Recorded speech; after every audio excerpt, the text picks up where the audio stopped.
Hello there, you are welcome to yet another edition of your educational talk show, Facts and Realities of Education. Today we talk about the teacher. We still continue celebrating the teacher throughout the month of October. And in this edition of the program, we will talk about the plight of the teacher, the difficulties teachers go through.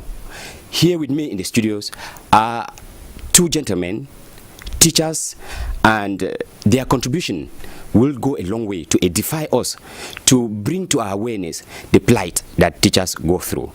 With me here, I have Mr. Wilbert Justin. You are welcome, sir.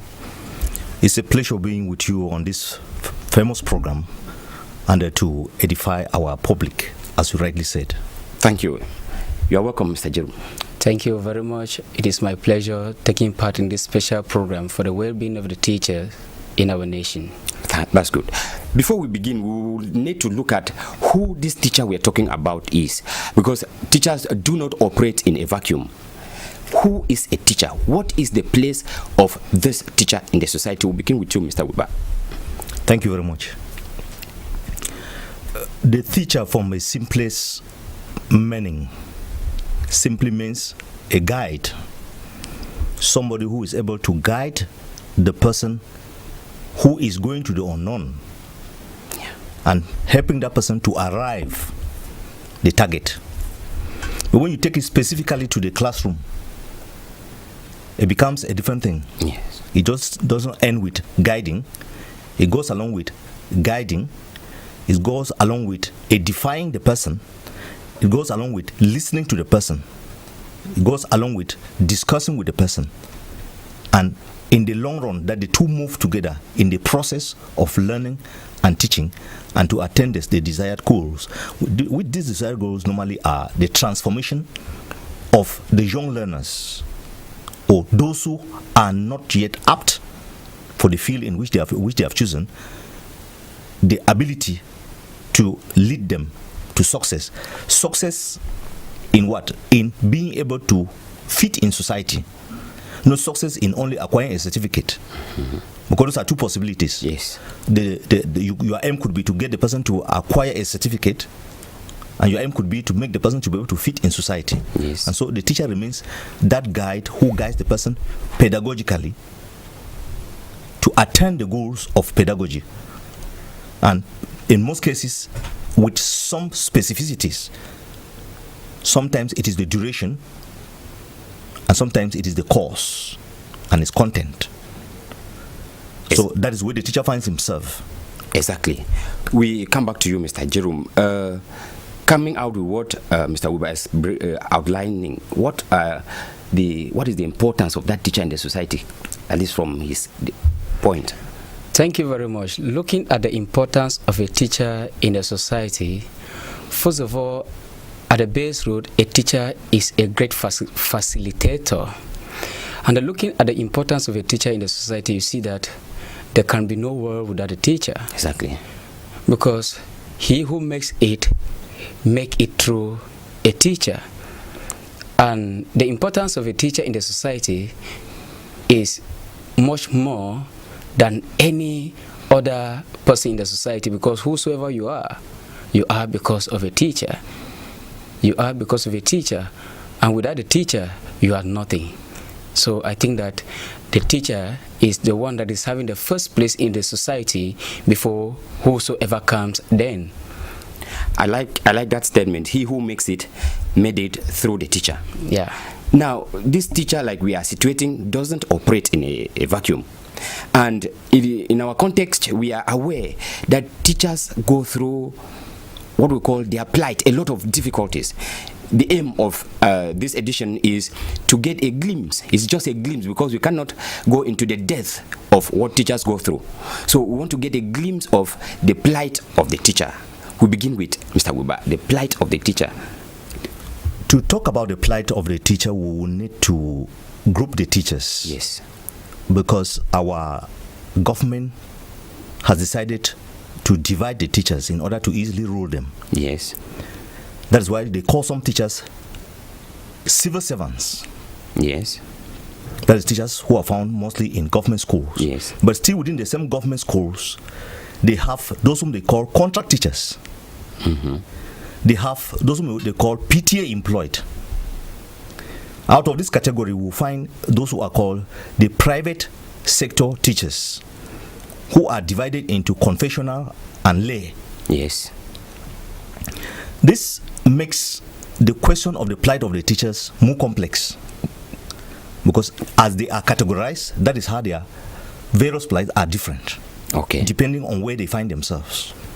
But permit me to start with the public sector. Yes. Teachers first have their first difficulty is the fact that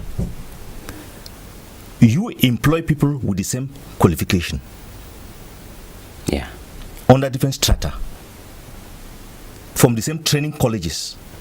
One is recruited as a civil servant. Yes. One is recruited as a contract teacher. Yes. The other is recruited as a PTA employed teacher. Now, who employs a PTA? Is it the parent or the government still? The parents employ, because our government is not 100% responsible towards their responsibilities. Okay. They were supposed to ascertain the staffing of the schools they create themselves, Yes. but that is not the reality in the field. Actually. So that brings all the disparities between the different categories of teachers. Yes. Those who happen to be civil servants, they have all the facilities at their disposal, and they happen to be the least productive. Because That's the contrary. they are very, very excellent as far as absenteeism is concerned. Yes. Laxity. Everything. When you come down to those who are called the contract teachers, they come out from the same school, Yes. are defined as contract teachers. They have a contract of between 5 and 10 years, and then they have to sit in for an exam To be integrated. to be integrated as civil servants. That is absolute discrimination done by the state itself. And what still you have those whom we call the PTA employed, who are simple scavengers in those government schools, because they live within the whims and caprices of those who manage the PTAs. The Okay. PTAs are now, it's like a mafia, especially in the government schools, because we all hear what is happening. And when you get out from there, you get those who find themselves in the private sector, be them in the confessional schools, on the perfectly lay schools, who suffer enormously, first from the discrimination of its government, Yes. because we have a right to equal salaries for equal work done.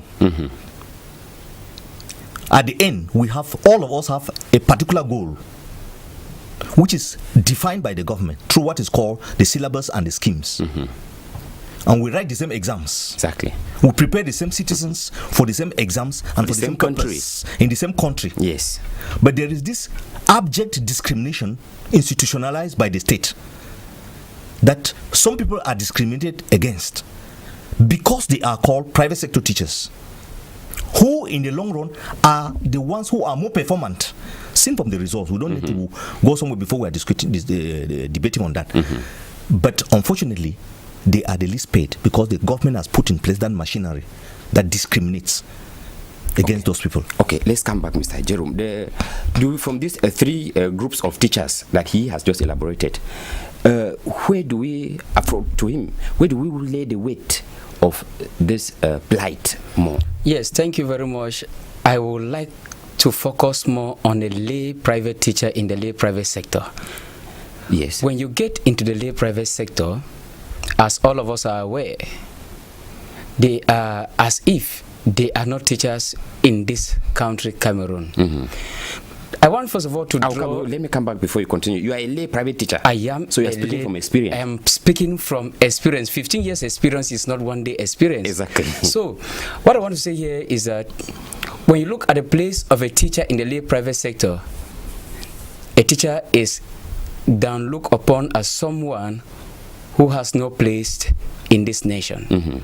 All of these are on the basis of what the government have put in place. There are a few things I would like to quote here, wherein when you look at it, you will see that if you do not have the love for children, you will resign being a teacher in a lay private sector in this country. Okay. For example, you get into a lay private school, you see a lay private teacher in the class, he's doing the same job as a civil servant in the public sector. he's work even more than what a civil servant in the public sector would do. But when you look at the difficulties, they encountered, it is enormous. Okay, we continue with you, please. Let's start from their working condition. How is the working condition of a lay private teacher in such a way that we are able to call it a difficulty? Thank you very much. The working condition of a lay private teacher in Cameroon is so much deplorable.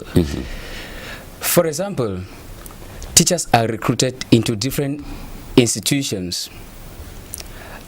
And as teachers are recruited into different institutions, these teachers, if I want to take, for example, the theme for the Teachers' Day celebration where they say teachers teaching in freedom, yes, the lay private teachers, and they do not have any freedom of work. Well, when you say freedom of work, please come down to our viewers who are watching at us. Yeah. Is it that your proprietors don't allow you to work? What do you mean by freedom of work? Well, the proprietor, they do allow us to work, but when you see the load work that is given to a teacher, that teacher, there is no difference between that teacher and a slave. Okay. One, the very teachers that are teaching the children, that are molding future citizens in our country, that are giving good morals for citizens, for future citizens in our country. Every president, every government delegate, every minister, every director of a company or of an institution, any successful person here on earth, yes, passes through the dynamic hands of a teacher. And when you want to look at many of those people who are making it out there, they pass through lay private teachers. And when you come back to the proprietors of schools, they who are proprietors of schools, before becoming proprietor of schools, they have passed through the hands of the teachers. Correct. And they saw what the teachers are going through, but yet they are unable to ameliorate the situation of these teachers. Now, I want to take a few things. If you get into lay private sectors, you will realize that the teachers that are found, most of them are working without contracts. Okay. And by the time they are exploited, they are dumped. They send them away. Is it a known fact? Are you people aware that you are working without contract? Well, because of the level of unemployment in our country, each and everyone is looking for where he or she can have survive a daily bread. Okay. And looking at the contracts not signed, or even in those schools where contracts are signed, you realize that the terms of the contracts are in favor of the proprietor or proprietors of a school. There is nothing there that is favoring the teacher. Okay, let's get to Mr. Wiba. We'll come back to you still on that same working conditions. Mr. Wiba, you are from the confessional sector. Yeah. Do you people tie down your teachers like Mr. Jerome? Are they free to work? I happen to be of the Catholic Education Agency. Yes. Our plight or our situation is not as deplorable as theirs. Correct. That is an honest truth. Yes. And that needs to be admitted. One, our teachers are paid 12 months on 12, which does not happen with them. All our teachers are registered in the National Social Insurance Fund. They are not there. Okay. All our teachers have their contracts. Okay. That makes a difference between us and them. And the lay private. Yes, but I would like to come to what he has said. It is very aberrant when we discover that the powers that be refuse categorically to do their work. When teachers work for years, like he's saying, without contracts, who is supposed to notice that is something wrong somewhere? That is the labor ministry. Yes. Which does not go around to schools to do the labor. I think the labor they are supposed to carry out a periodic inspection. Periodic inspection. Yes. To control under what conditions these teachers are working. Yes. Which they don't do. In most cases, when the inspections are done, they are done off school at a rendezvous place where only envelopes are given. Yes. And then when they line their pockets, they are at arrest. Because he can testify that he has never seen a labor inspector in the school to ask a simple question. Okay. Yeah, because somebody is working for 5 years. Yeah. That is an abject abuse of the fundamental rights of teachers. For a teacher to work without a contract, it is an organized theft against the teacher. Because one, the teacher without the contract, a teacher who is not registered in the social insurance fund, a teacher who is not paid 12 months on 12, does not have a job security. Yes. And the absence of the job security renders that person very vulnerable. Vulnerable, one, to the fact that after a number of years, when he becomes a bit sensitive and start questioning, he's shown the door. And another person who is new, who does not know anything, is brought in, and because that's what's happening in the late private schools, sector, yeah. that's what they do. Yeah, that is exactly what is happening. The salaries are not based on any document.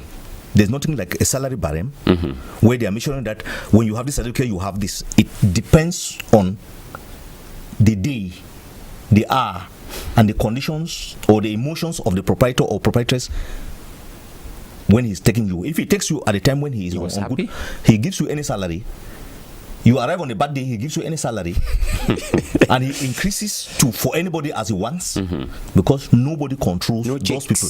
There are no checks and balances, and that is why there is that aggravated abuse. Outside the problem of contracts, we have that discrimination on salaries, which is not supposed to be normal.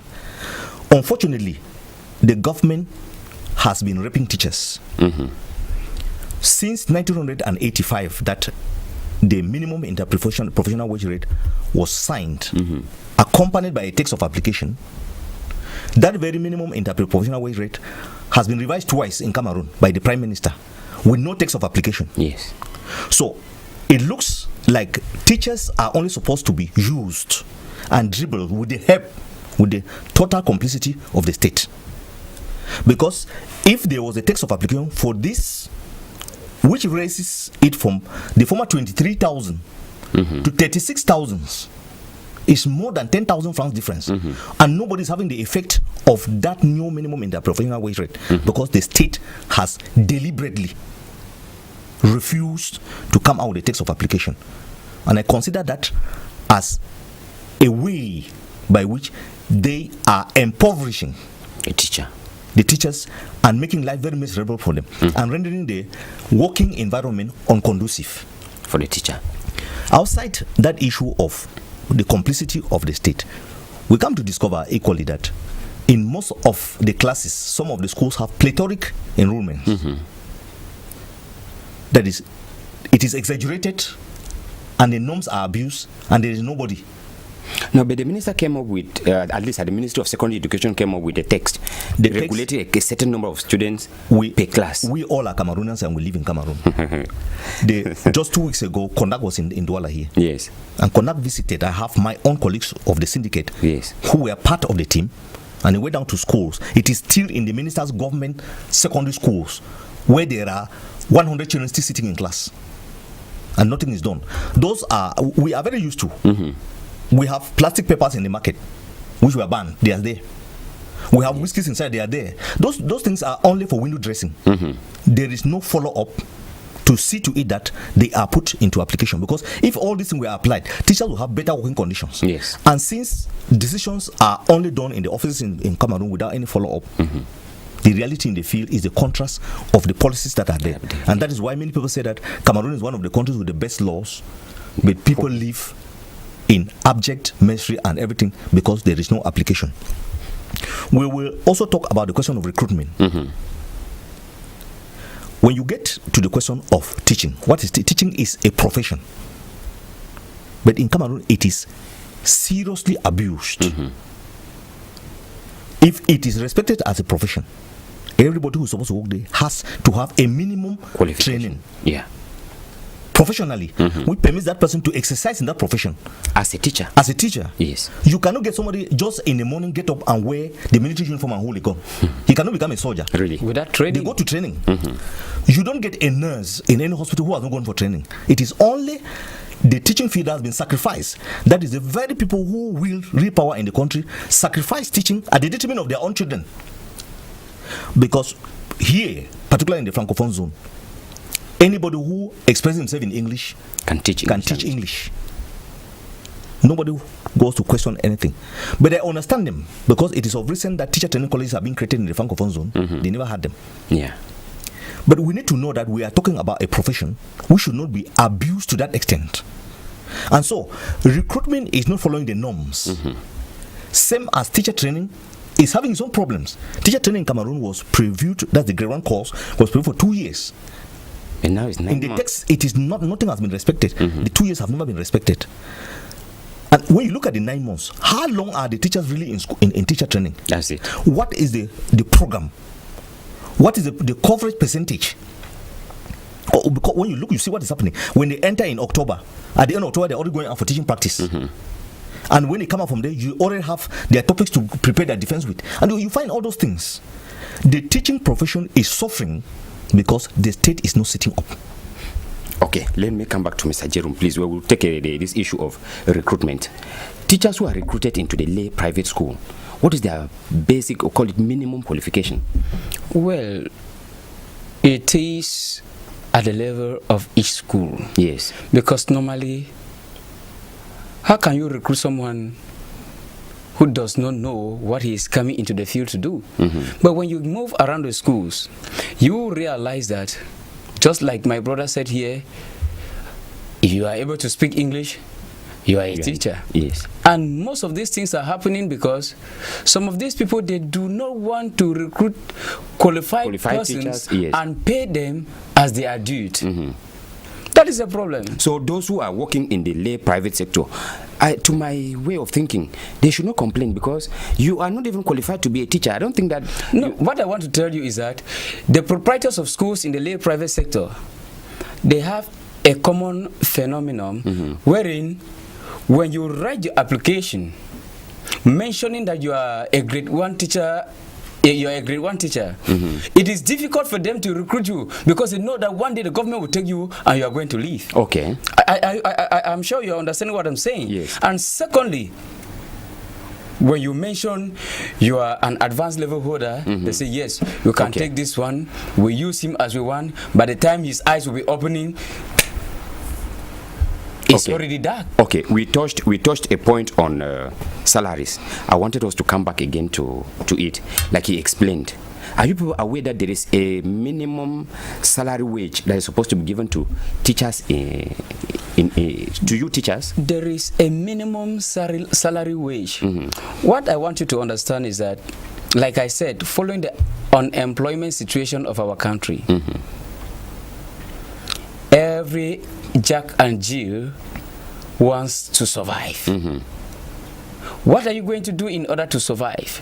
You must look for where you will manage your daily life. When you look at all these things, I want to say, take for example, because as my brother said, the government texts are not respected in our country. The teachers in the lay private sector, I want to tell you, if not by the grace of God, that they are surviving, they would have abandoned those the teaching call into other things. For example, take a teacher who is paid 40,000 francs. You are a married man. You have children. You have to take care of yourself. You have to take care of your family. You have to pay transport and go to school. You have to give to feed your family. You have to dress yourself. My brother, you are renting on 40,000 francs, and they will not only pay you the 40,000 francs before you are giving that minimal sum of 40,000 francs. It is like you are going through hell. So even the stipend that's given to you is being abused. It's being abused. Take for example, a school will say that the latest day to pay a teacher is on the 5th. But let me tell you, there are some schools that they go through 2-3 months without salary, but the teacher is there. The teacher is there. And that's why if you get into the field and you look critically, you will see that, particularly this year, many people have resigned from the teaching field. So it's like they are aware of the difficulties and their rights. Yes, and their rights. And I want to tell you, if the government cannot do something to help the teachers in the lay private sector, I want to tell you, one day,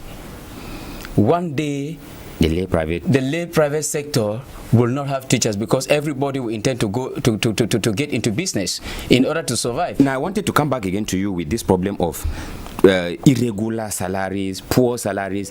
Do you people also suffer this? He raised a point on enrollment. the number of students in or pupils that you have in your sector, in your schools, in your class. Yeah. Yes. Can we say that the proprietors are not financially viable to meet up with the high salaries, the regular salaries? That is not the case. Yes. Most of the proprietors, they want first of all to satisfy themselves before satisfying the teachers that are looking for these monies to give them. I want to tell you, if they call you a big proprietor, it is because of the kind of teachers you have. It is because of the kind of resource they are producing. And the more they produce good resource, the more your enrollment increases. But yet, my brother, it is unbearable. Now let's talk about this this National Social Insurance Fund. Are you people also? Do you people know that you have a duty to be registered into? That is something. Get into the different institutions in the lay private sector, right? You will realize that every month the teacher's salary is cut off by the proprietor. That it is for your social insurance fund. Now, do you have a number? That is a problem. I want to tell you that these proprietors, they are using some of us teachers as if we are toilet tissues. And that's why I'm saying that it is the time for us, the teachers, to rise up on our feet and say no to all these things. When you are recruited as a teacher, if your proprietor has to do something, the very first thing is that you should be registered at the social insurance fund. Okay. And the salary of the teacher should not be cut when that teacher does not have the social insurance fund number. It is wrong. Okay. And I want to say something. When you look at the inspections, that are coming into the lay private sector, find out they end in the office. Exactly. Between the proprietor and the inspectors. Because I, for one, I've never had an inspector for my number of years in this sector coming in front of my classroom and saying, "Sir, how is your working condition? How is this?" No. When they come, as soon as they have their envelopes, oh, they are satisfied. Everything is good. Okay. That is Cameroon. But they are pushing us to the wall. Okay, let us come back. We are working within a time schedule, and the plight of teachers is too vast that we cannot explore all the avenues. But I wanted to find out, Mr. Weber, is there a way out? Given this, because we are like painting a blurred image. There is a way out. Yes. We have the famous Joseph Owona, what they call the status of teachers, formulated by the former minister, which for the number of years, close to 20 years, is in a drawer somewhere. Never signed. We would have redefined the status of a teacher. And that has not been done. And the people who are keeping it are those people who have been brought up by the very teachers. And the best thing they can give back to a teacher is to trample on them. At the moment, there is what is called the Quality Convention that lies in front of the Prime Minister. But if you read through the text, you might get a shock. Because there is another new discrimination that's coming in it. That is, salaries in the private sector now shall depend on in the school where you are working, on the school fees that is paid in the school. Schools that have high school fees will have high salaries. Those that have low school fees will have low salaries. That is another form of discrimination that's been put in place. Okay. Because the very people will be doing the same work, working for the same results, that paid differently. Paid differently. Okay. So the state has put in things that would have been solutions, but they are all flawed. The teacher status should come out. Okay. And let us see what is there. That is one of the way forward. Okay. The Quality Convention is soon going to come out. We'll see the application and we'll see how useful it's going to be to the teacher. But one thing remains, that they should give a chance to merit. Okay. Because merit is not given its chance in the teaching field. Okay. When you get back to those who are called the public sector workers, those who are called contract teachers, they don't have rights to appointment. Okay. And that limits their own capability. What they are performing as what? They are there. As long as you are still in that status, you are there. You don't merit. Okay. Which is not normal. All right, sir.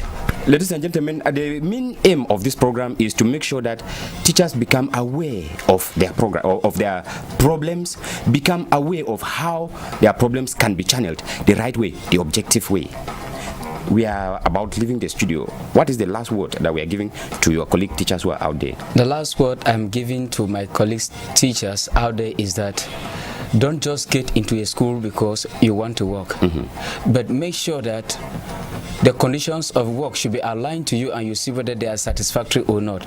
And secondly, I want to use this opportunity to say that as a remedy for what we notice, like for example in schools, you have schools where a teacher will pass away, and unfortunately there is no way even for this teacher to be buried, whereas a teacher is supposed to have the most befitting burial here in Cameroon, because he is the nation builder. He is the nation builder. Okay. But when you look at the burial that is given to military men that are trained by the teachers, it is, you are happy. But I want to use this medium to invite all the teachers, in the Douala 3 subdivision in particular, that there is an association that has been put in place for the lay private teachers association in Douala 3 to see how we can work together to change the conditions of the teachers. Okay, we'll promise our teachers, our viewers who are teachers, we are going to come back to talk more about that association in Douala 3. Teachers in Douala 3, wait for us. We will come back to this very point and we'll talk. Thank you. Mr. Wiba, any last word? We are rounding up. Yeah, I would like to 30 seconds. Yeah, I would like to tell my colleagues of the noble profession to be aware of their rights as well as their responsibilities, and defend their rights to the last iota of their blood. Okay. Thank you, gentlemen. Thank you for being there. Ladies and gentlemen, thank you for taking a date with us again. Today, we will end by saying that a teacher affects eternity because he can never tell where his influence will end. That was the bit we put together for this edition of this program. Keep watching programs here at DBS Television. We will be back again next week for another program. Have a blessed day.